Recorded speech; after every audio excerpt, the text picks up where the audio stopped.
का stop loss को जरूर गौर करें अगर आप कोई ट्रेड लेते हैं। लेकिन हाँ, मोमेंटम तेज अदानी पार में और अभी दिन के ऊपरी स्तरों पर आकर कर रहा है ट्रेड। इंश्योरेंस का हमने जिक्र किया था, स्पेशली एसबीआई लाइफ का, और एसबीआई लाइफ में आज हमने एक बड़ी ब्लॉक डील होते हुए देखी जहां पर कैनेडियन पेंशन फंड ने शेयर्स ऑफलोड किए और एसबीआई लाइफ के बाद अब इंडस टावर, पेटीएम में भी जल्द ब्लॉक डील हो सकती है।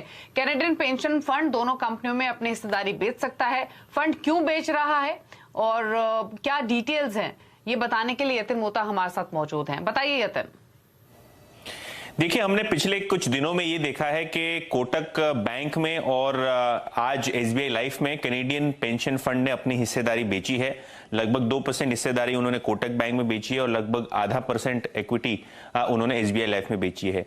क्यों हुआ ये? अगर आप मिंट की रिपोर्ट पढ़ें कुछ दिनों पहले जो आई थी, उसमें ये लिखा था कि केवाईसी और काफी सारे कंप्लायंसेस की वजह से सेबी ने निर्देश दिए हैं काफी सारे पेंशन फंड्स को, जिनमें कैनेडियन पेंशन फंड शामिल है, कि क्योंकि आपके केवाईसी और कंप्लायंसेस रेगुलर नहीं है, शायद आपको ये कंप्लाई करना पड़ेगा और कंप्लायंस नहीं करने पर आपको देश की जितनी भी इन्वेस्टमेंट्स है वो 6 महीने के अंदर लिक्विडेट करनी है। और इसी को मद्देनजर रखते हुए आप देख रहे हैं कि कैनेडियन पेंशन फंड अपनी होल्डिंग्स बेच रहा है। अच्छा, ये तो एसबीआई लाइफ और कोटक की बात हुई।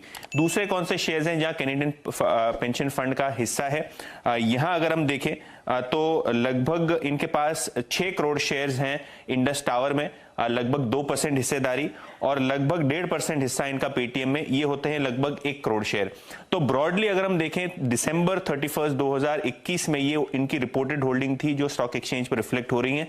शायद इनमें से कुछ शेयर इन्होंने बेचे होंगे, शायद इन्होंने कुछ शेयर खरीदे होंगे, लेकिन 31 दिसंबर का ये डेटा हमारे सामने है आपकी स्क्रीन के ऊपर कि 5.8 करोड़ शेयर इंडस टावर के और पेटीएम के लगभग 1 करोड़ शेयर इनके पास वो हिस्सेदारी थी।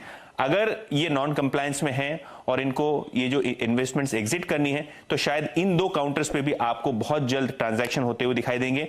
ये अभी कहना मुश्किल है कि ये ब्लॉक डील के जरिए होंगे या ओपन मार्केट से होंगे, लेकिन ये तय है कि इनके पास एक सब्सटैंशियल होल्डिंग है इंडस टावर में और पेटीएम में, और दोनों ही शेयर्स में हमने बहुत जबरदस्त अंडर परफॉर्मेंस देखा है। पिछले कुछ हफ्तों में स्टॉक प्रेशर में रहे हैं और शायद ये कारण हो सकता है कि कैनेडियन पेंशन फंड का यहाँ हिस्सा बेचने को बहुत जल्द बाजार में देखने को मिल सकता है, ऐसा एक्सपर्ट्स की राय है। क्लियरली ये जो सेबी की गाइडलाइंस हैं ये इन शेयर्स के ऊपर सेलिंग प्रेशर डाल रही है।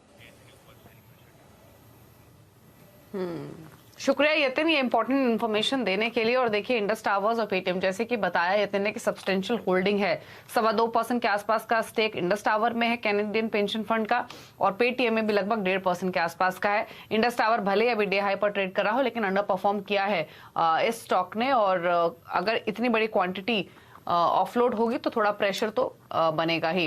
राय ले लेते हैं गाबा साहब की कुछ स्टॉक्स पर।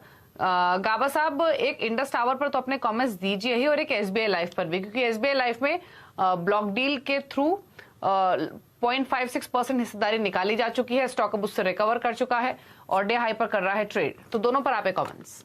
एसबीआई लाइफ तो साइडवेज जोन पर है, इसको क्लियर करने के लिए 1110 के ऊपर ट्रेड करना पड़ेगा। 1000 के आसपास ट्रेड कर रहा है, 1100 के आसपास ट्रेड है, लेकिन 1110 के ऊपर ट्रेड करना जरूरी है।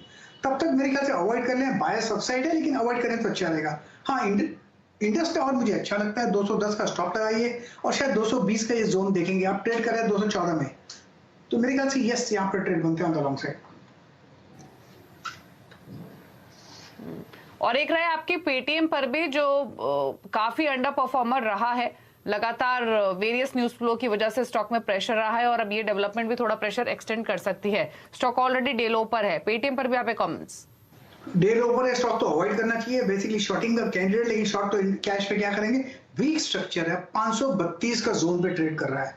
क्या ये 500 ब्रीच करेगा? Who knows. अगर ये 500 ब्रीच हो जाएगा तो और भी गिरावट आ सकती है पेटीएम में।